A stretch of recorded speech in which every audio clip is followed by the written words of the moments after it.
Hey guys, this is CA Nandini Gupta. I scored 407 marks in my CA final exams and 544 marks in my CA intermediate exams. आज के हम इस video में मेरी certified copy of advance auditing and professional ethics उसका analysis करेंगे जिसमें मुझे 69 मार्क्स मिले हैं out of 100. So let's begin. So मेरे 69 मार्क्स का क्या ब्रेकअप है?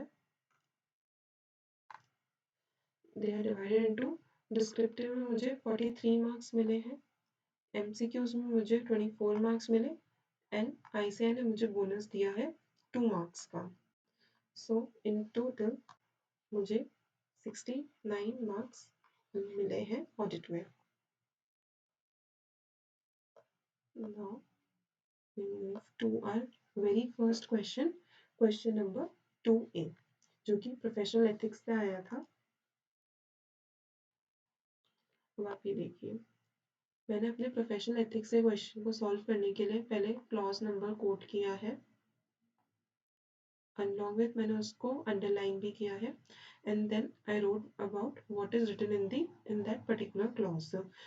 Suppose it was related to the communication that if any auditor is joining any company as an auditor, I mean if any CA is joining any company as an auditor, first he has to communicate with the previous auditor. So it was related to that, and for that I wrote the provision or the clause, and along with I highlighted the keywords by underlining them. Now I write the further part over here.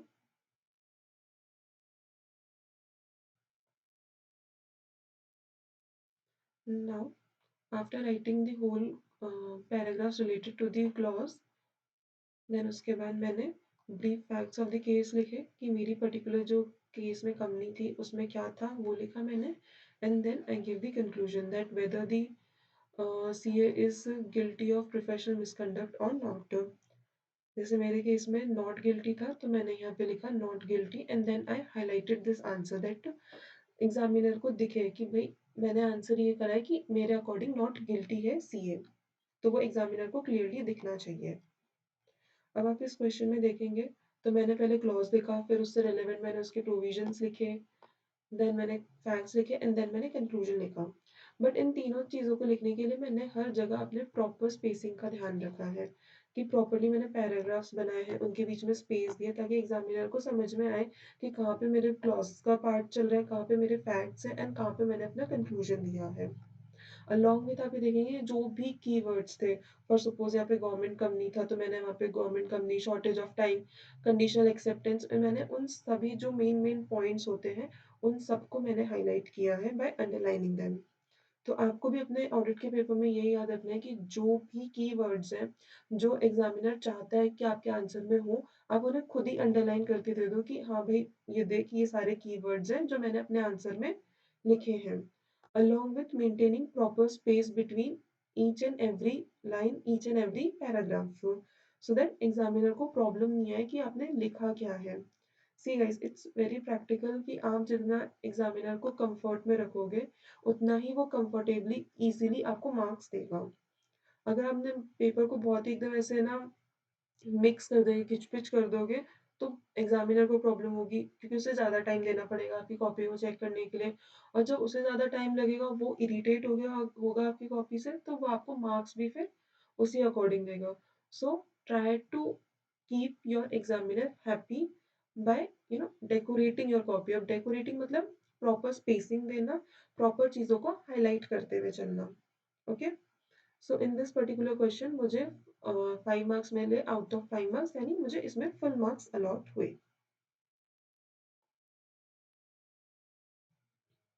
Now question number 2B, जो कि 610 से आया था, using the work of internal auditor. इसमें basically हमें लिखना था कि what matters should be included in the audit documentation. So मैंने उसके पॉइंट्स लिखे थे, तो आप देख लें मुझे हर पॉइंट पे जो जो भी पॉइंट्स मेरे करेक्ट थे उस पर ऐसे टिक करता गया, एंड मुझे उस अकॉर्डिंग स्टेप वाइज मार्किंग दी है. जो मेरे पॉइंट्स गलत है उस पर ब्रैकेट्स बना दिए, जो मेरे पॉइंट्स ठीक है उन पे उन्होंने टिक मार्क कर दिया. तो मैंने जितना 5 मार्क्स का क्वेश्चन था तो मैंने उससे ज़्यादा पॉइंट्स लिखे थे, तो आईसीएआई जितने मुझसे पॉइंट्स एक्सपेक्ट करता था उतने पॉइंट्स उनको सही मिल गए, तो उन्होंने मुझे फुल मार्क्स दे दिए। यहाँ आप देख सकते हैं कि उन्होंने स्टेप वाइज मार्किंग करी हुई है कि 2B के स्टेप 3 पे मुझे 1 मार्क दिया है, 2B के स्टेप 2 पे उन्होंने मुझे 1 मार्क दिया है, एंड 2B के स्टेप 1 पे यहाँ पे भी उन्होंने मुझे 3 मार्क्स दिया है। तो प्रॉपर उनकी स्टेप वाइज मार्किंग चल रही है कि कहाँ पे उन्हें कितने मार्क्स देने हैं, तो उस अकॉर्डिंग उन्होंने मुझे यहाँ पे फुल मार्क्स अलॉट किए हैं।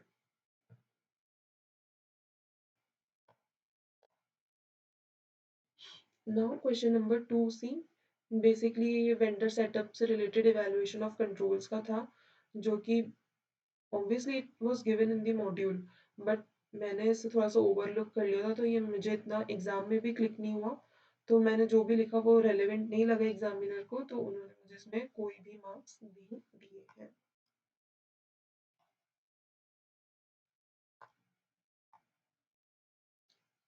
यस, सो इन टोटल मुझे मेरे क्वेश्चन नंबर 2 में 10 मार्क्स मिले हैं out of 14।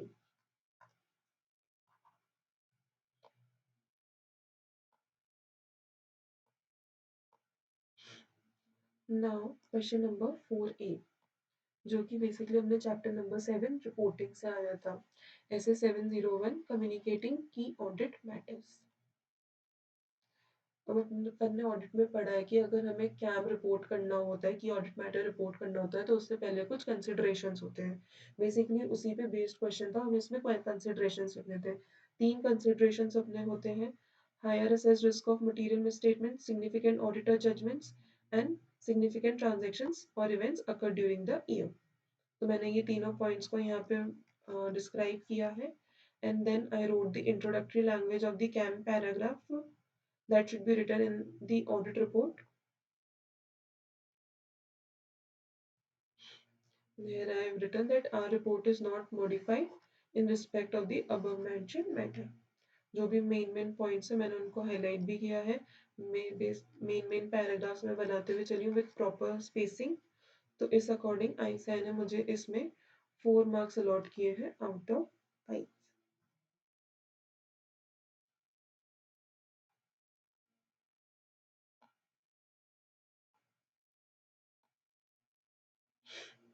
Now question number 4B, जो कि बेसिकली अपने ऐसे 805 से आया था, about single financial statements or specific element accounts or items of financial statements।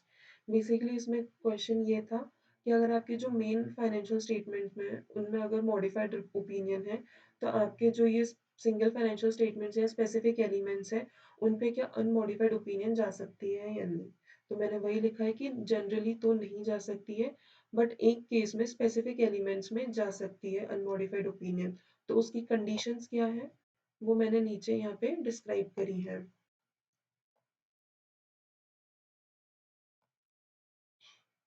So basically in this question आप यहाँ पे भी देख सकते हैं कि पहले मैंने ऐसे का नंबर कोट किया है, and then I wrote the name. उसके बाद पहले तो मैंने जनरल स्टेटमेंट्स लिखे हैं with highlighting the main keywords over here, maintaining the space all over the question. Then I wrote the pointers, हर पॉइंटर के बीच में भी मैंने स्पेस का ध्यान रखा है, and then I give my conclusion. So इस बेसिस पे आईसीएआई ने मुझे इस क्वेश्चन में 4 मार्क्स अलॉट किए हैं आउट ऑफ 5।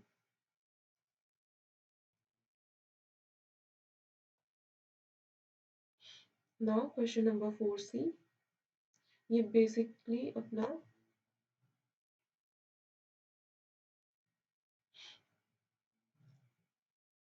हाँ, ये बेसिकली अपना जो ईएसजी वाला चैप्टर है, सस्टेनेबल रिपोर्टिंग वाला, उस पे से ये क्वेश्चन आया था। तो इसके मुझे पॉइंटर्स ज़्यादा प्रॉपरली याद आए नहीं थे, तो कुछ लास्ट के ही मैंने एक पॉइंट सही लिखा, तो उसमें आईसीएआई ने मुझे स्टेप मार्किंग दी एंड मुझे 1 मार्क्स अलॉट किया। 1/4 मार्क्स मुझे इसमें अलॉट किए। और मुझे क्वेश्चन एग्जाम में अच्छे से नहीं आता था, फिर भी मुझे जितना समझ में आया मैंने इसके पॉइंटर्स लिखे। अब लकीली मेरा उसमें एक पॉइंट सही हो गया, तो ये 1 मार्क्स जो मुझे मिला वो एक तरह का मेरा बोनस मार्क्स था, कि मुझे कुछ भी नहीं आता था, still I was able to score 1 marks from the examiner. तो एज आई ऑलवेज से, जितना पॉसिबल हो उतना क्वेश्चन को सॉल्व करो, उतना उसके डिटेल आप प्रोवाइड करवाओ। ताकि कुछ भी हो, 1 लाइन 2 लाइन जो भी आपकी सही होगी उस पे एग्ज़ामिनर आपको बोनस, मतलब बोनस तो क्या, मतलब आपको मार्क्स अलॉट करेगा ही। बिकॉज़ आई से always do the step marking. हमेशा ये नहीं होता कि आपने जो एंड आंसर लिखा है वो सही है तो ही आपको मार्क्स मिलेंगे। जितना पोर्शन आपने सही किया उस अकॉर्डिंग आपको मार्क्स मिलेंगे। So try to solve question to the extent possible. So in this particular question मुझे 9 marks मिले out of 14.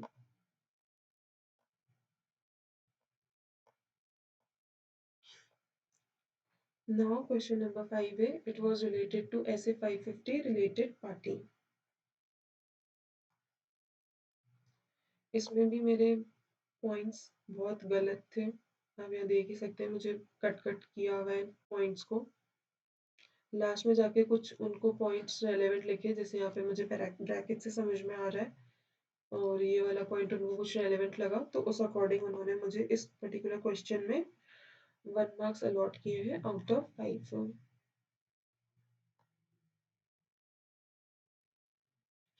Now question number 5B, SAE 3400 related to prospective financial information.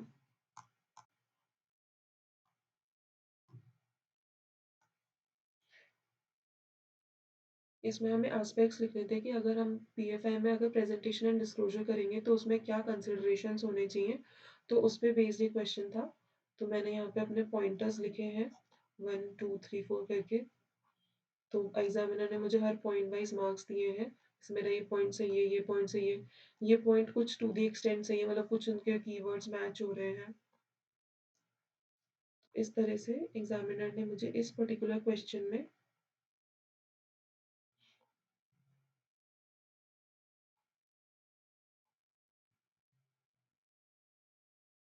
1 second guys, let me open another file.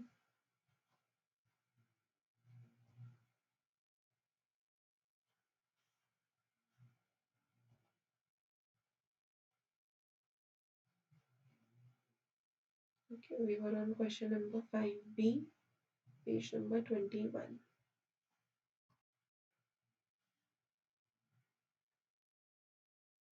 Okay, so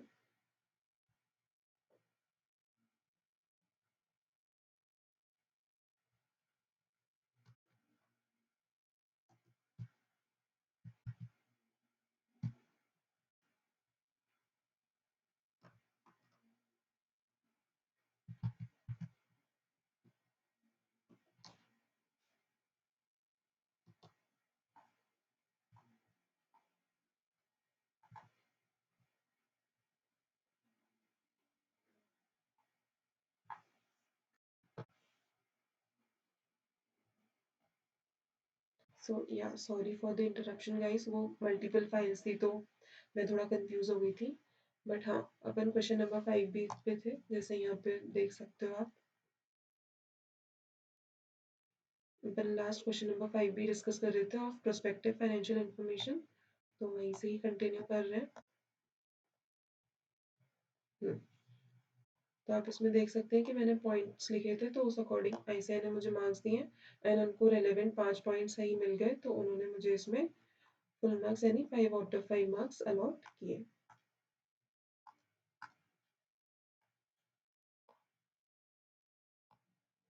now question number 5C, matters to be complied with by a professional accountant with respect to professional competence and due care. Basically sir, guys ये question ऐसा था जो मुझे भी थोड़ा सा कम समझ में आया था एंड मुझे इसका इतना रेलेवेंट आंसर नहीं पता था, बट स्टिल हाँ मैं कुछ उसमें रेलेवेंट पॉइंट्स लिख पाई। आईसीआई को लगा कि हाँ टू दी एक्सटेंट इनके कुछ कीवर्ड्स मैच हो रहे हैं, तो उन्होंने मुझे 2 मार्क्स इसमें अलॉट कर दिए out of 4।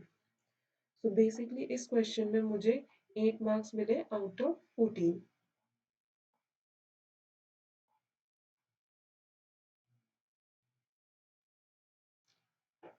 Now question number 1A, इसमें जो इसका फर्स्ट क्वेश्चन है वो SQC 1 से रिलेटेड था, बट मुझे सेम इसके भी पॉइंटर्स कुछ थोड़े कम ही याद थे, मतलब मैं इसको एकदम बहुत ही रेलेवेंट में नहीं लिख पा रही थी, बिकॉज बेसिकली मुझे क्वेश्चन भी कम ही समझ में आया था।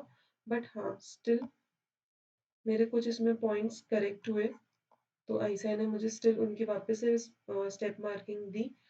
मेरे लास्ट के ये 3 पॉइंट्स बिल्कुल करेक्ट थे। तो आईसीआई ने मुझे इन 3 पॉइंट्स के मार्क्स दिए, 3 marks out of 5।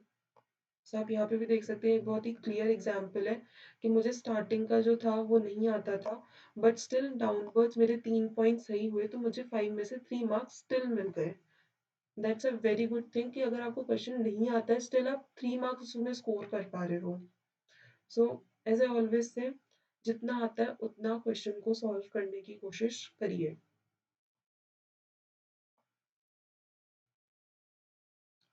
Now question number 1B basically ये कारों पे बेस्ड था, क्लॉज 2 ऑफ पैरा 3, क्योंकि वर्किंग कैपिटल लिमिट की बात करता है कि अगर आपने 5 करोड़ से ज़्यादा की अगर आपने वर्किंग कैपिटल लिमिट ली है, तो आपको क्वार्टरली बैंक को स्टॉक स्टेटमेंट सबमिट करने होंगे। और अगर उनमें कुछ डिफरेंसेस होते हैं, तो वो डिफरेंसेस भी, मतलब आपने जो बैंक स्टेटमेंट बैंक को सबमिट किया है और जो आपका एक्चुअल बुक्स में जो स्टॉक है, अगर उनमें कुछ डेविएशन होता है, तो वो भी आपको अपने फाइनेंशियल स्टेटमेंट्स में, जो आपके एनुअल फाइनेंशियल स्टेटमेंट्स होते हैं, उनमें रिपोर्ट करना होता है कि why there is such a difference. तो उसी पे बेस्ड ये क्वेश्चन था, तो ये मैंने पूरा अपना सोल्यूशन लिखा है इसमें। तुम कुछ आईसीआई को लगा कि हाँ पैराग्राफ्स मैच हो रहे हैं, कुछ उनको टू दी एक्सटेंट लगा कि हाँ पैराग्राफ्स मैच है, कुछ कीवर्ड्स उनके मैच हो रहे हैं, तो उस अकॉर्डिंग आईसीआई ने मुझे इसमें स्टेप मार्किंग दी है। एंड अगेन मैं इस क्वेश्चन में 3 मार्क्स स्कोर कर पाई आउट ऑफ 5।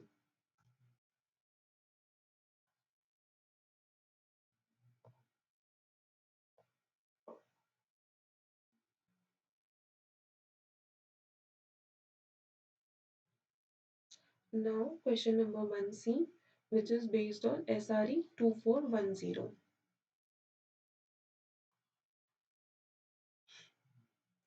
अब बेसिकली इसमें हमें ये लिखना था कि what are the preconditions before accepting a review engagement. तो उस पे बेस्ड ही क्वेश्चन था, तो मैंने इसके भी पॉइंटर्स लिखे हैं, same underlining the keywords which seems important to me and maintaining the proper spacing between the answers.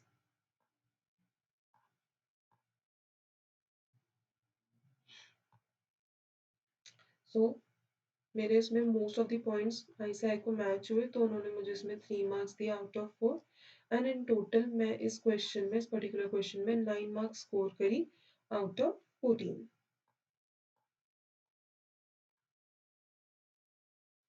Now question number 6A basically ये एनबीएफसी से क्वेश्चन आया था, जिसमें हमें बताना था कि जो आपके नॉन असेट्स हैं, जो आपने डिपॉजिट्स हैं या जो भी आपने लोन दे रखे हैं, उन पे किस परसेंटेज से आपका प्रोविजन बनना चाहिए। जो आपके नॉन परफॉर्मिंग असेट्स हैं, उन पे किस परसेंटेज से आपका प्रोविजंस बनने चाहिए। तो ऑनेस्टली मुझे रेट्स ज़्यादा याद नहीं थी, but still I attempted this question, this particular question. And unluckily मुझे इस क्वेश्चन में कोई भी मार्क्स नहीं मिले, बिकॉज मैं बिल्कुल भी सही परसेंटेजेस इसमें नहीं लिख पाई। 0 marks allotted to me in this particular question. Now moving to question number 6B, which was from SRS 4400। अब बेसिकली इसमें हमें बताना था कि हमें कौन से की मैटर्स पे पहले ही बिफोर एक्सेप्टिंग द एंगेजमेंट, कौन से की मैटर्स होते हैं जिन पे अपन को अग्री करना पड़ता है with the other third party on whom basis we are doing the agreed upon procedures. Okay, so उसके 4-5 पॉइंट्स थे मॉड्यूल में, तो वो मैंने बेसिकली एग्जैक्टली इसमें जॉट डाउन करे थे।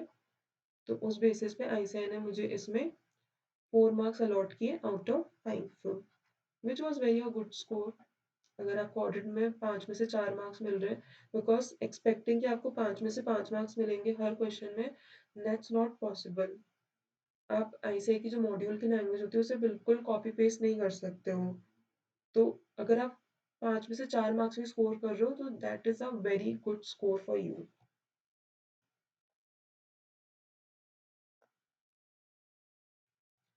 नाउ क्वेश्चन नंबर 6C, जो अगेन प्रोफेशनल एथिक्स से आया था।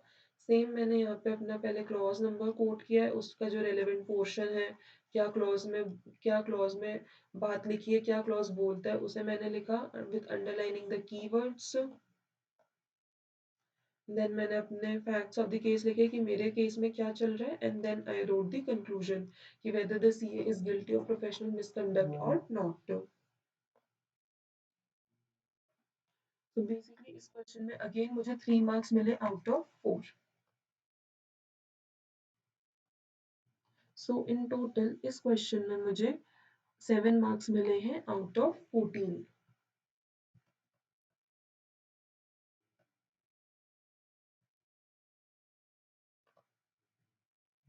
So this was whole about the analysis of my certified copy of auditing and assurance and professional ethics. So now अपन बात कर लेते हैं study strategy of audit.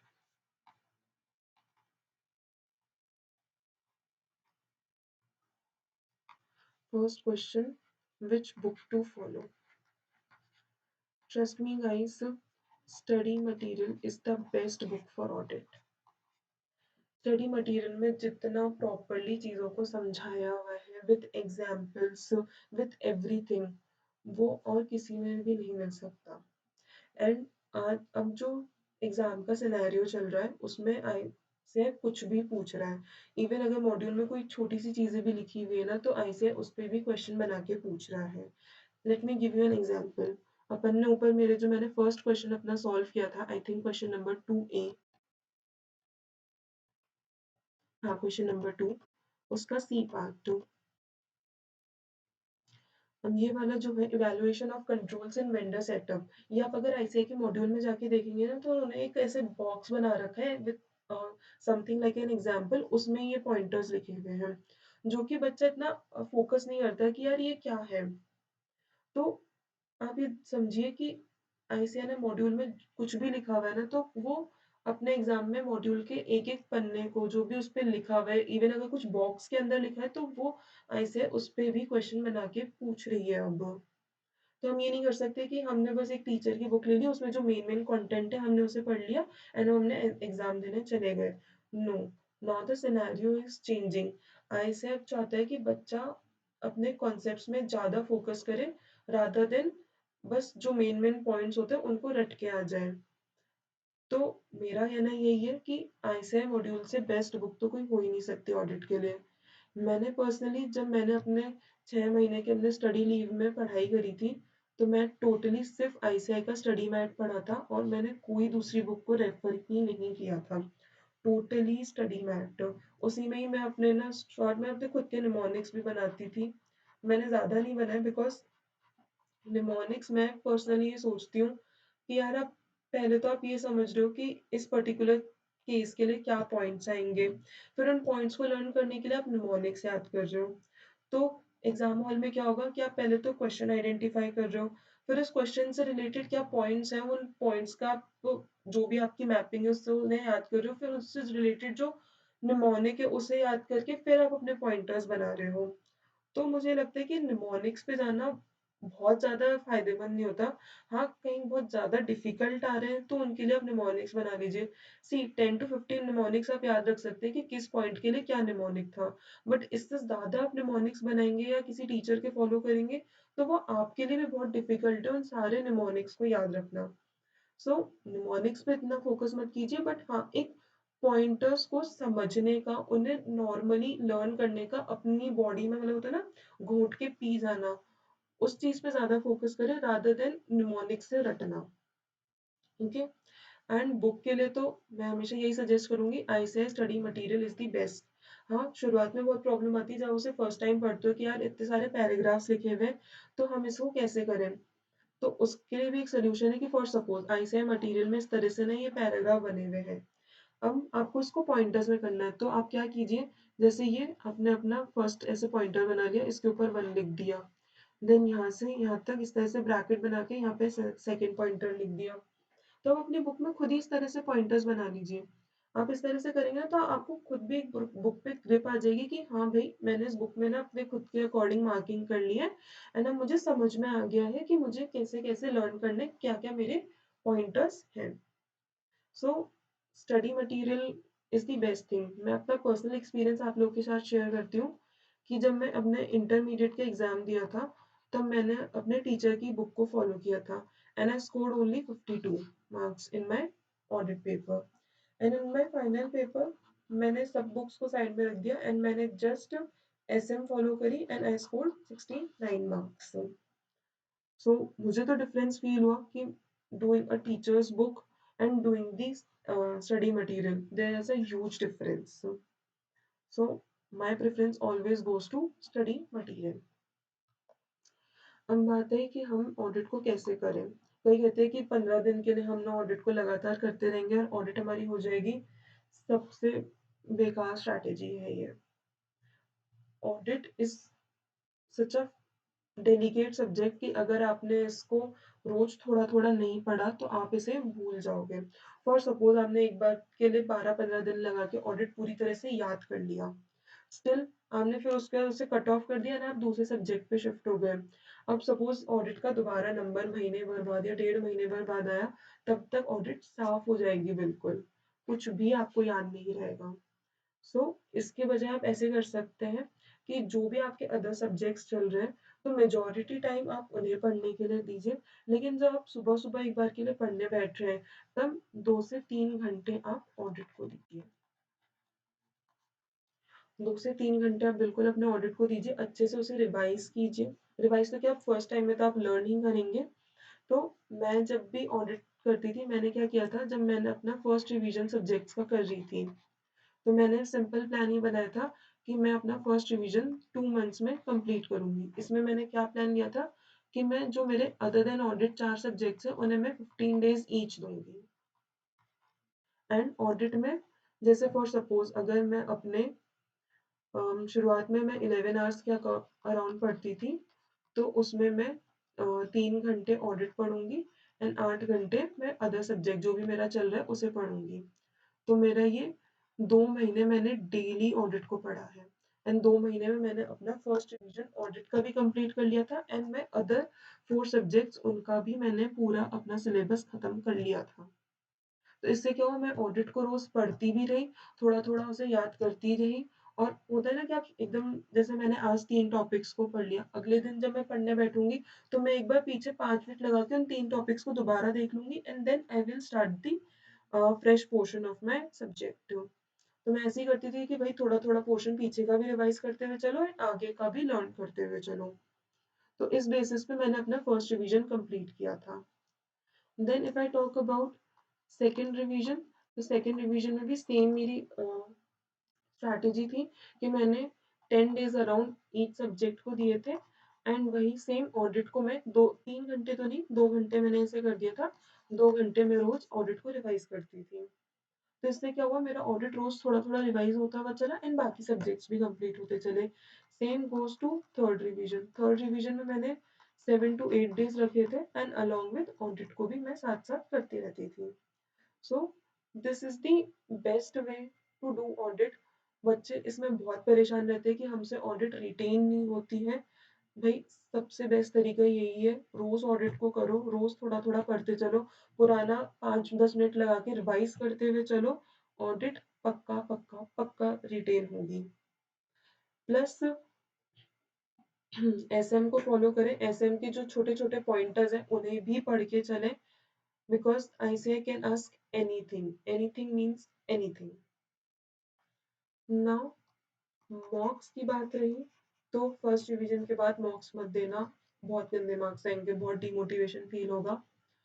Always give मॉक्स after the second revision, तब तक आपको थोड़े पॉइंटर्स याद भी रहने पड़ेंगे, खुद पे कॉन्फिडेंस भी आ जाएगा। So it's better to give mock after second revision and at least give 2 mocks. Audit में ये बात का आइडिया पढ़ना, यार कितने क्वेश्चंस आ रहे हैं, हमें हर क्वेश्चन में कितना टाइम देना है, कोई क्वेश्चन में ज़्यादा टाइम लग रहा है तो उसे छोड़ के आगे बढ़ना है, पॉइंट्स कैसे बनाने हैं। हम क्या ऑडिट को सिर्फ पढ़ते रहते हैं, लिख के प्रैक्टिस नहीं करते हैं। And there's a huge difference between writing the answers and just memorizing them and speaking them again and again. So it's better to give at least 2 marks, because आप उसमें लिखोगे, आपको समझ में आएगा कि यार आप जितना याद है आप उतना लिख भी पा रहे हो या नहीं। सो आई ऑलवेज सजेस्ट कि आप 2 मॉक्स जरूर दें and always give them after the second revision.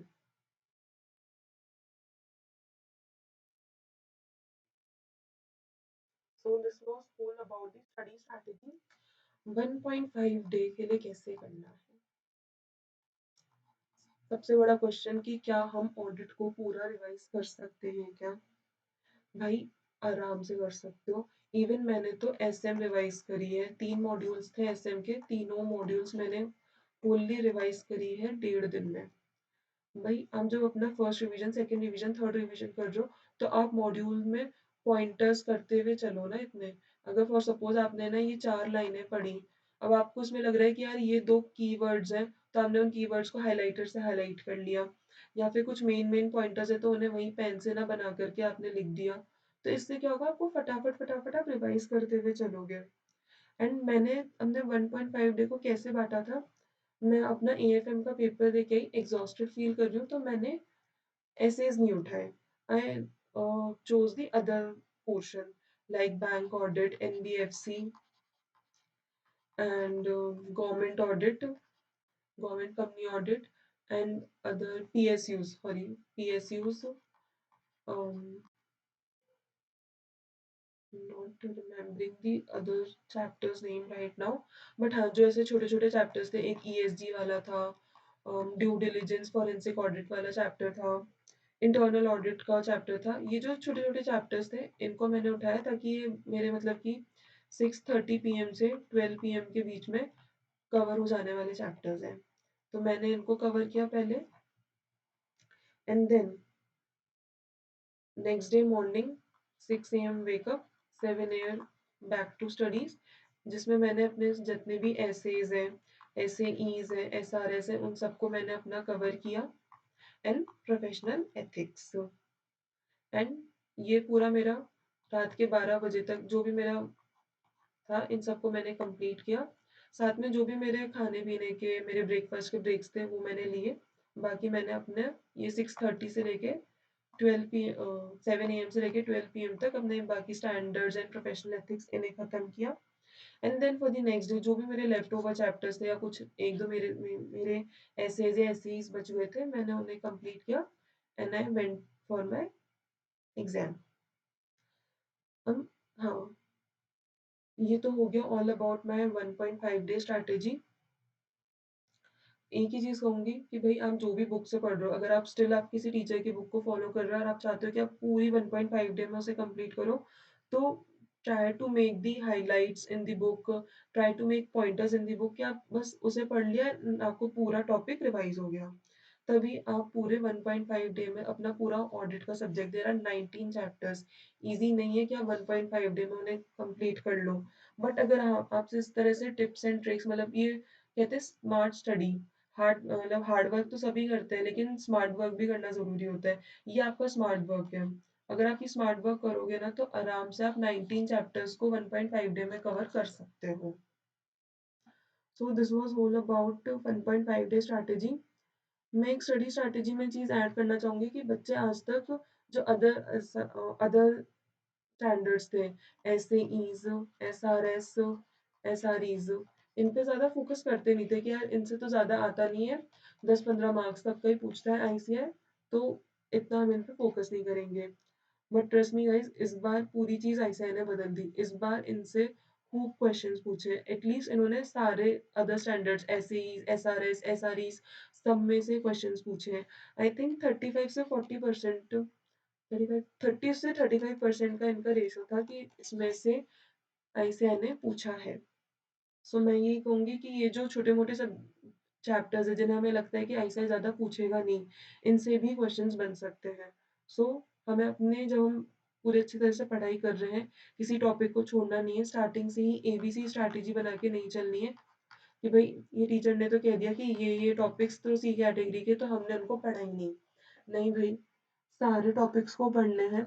अपनी एबीसी स्ट्रैटेजी खुद बनाओ कि भाई हमारे हिसाब से ये 4 चैप्टर्स मेरे ए कैटेगरी के, क्योंकि मुझे ये प्रॉपरली लर्न नहीं हो रहे.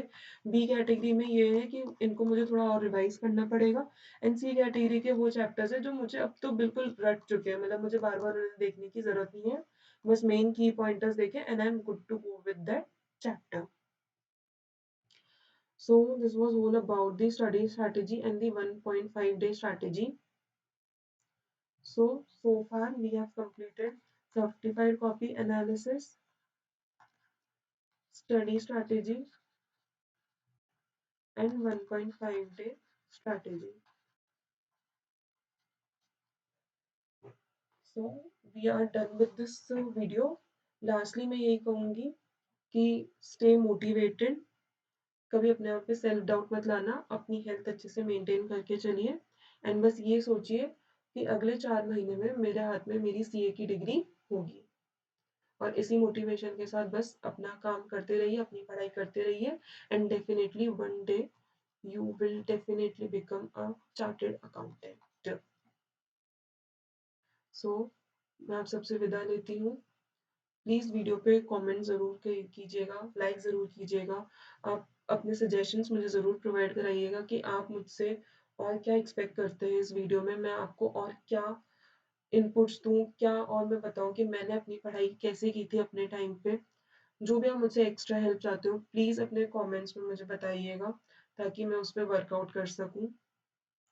सेकेंडली अगर आप मुझसे कनेक्ट करना चाहते हो तो आप मुझसे टेलीग्राम के थ्रू, लिंक्डइन के थ्रू और इंस्टाग्राम के थ्रू कनेक्ट कर सकते हैं. सबकी लिंक्स डिस्क्रिप्शन बॉक्स में गिवन है. आप इनके थ्रू मुझसे 1-to-1 बात कर सकते हैं. So we are done with this video. So finally this is CA Nandini Gupta signing off. Thank you. Bye bye.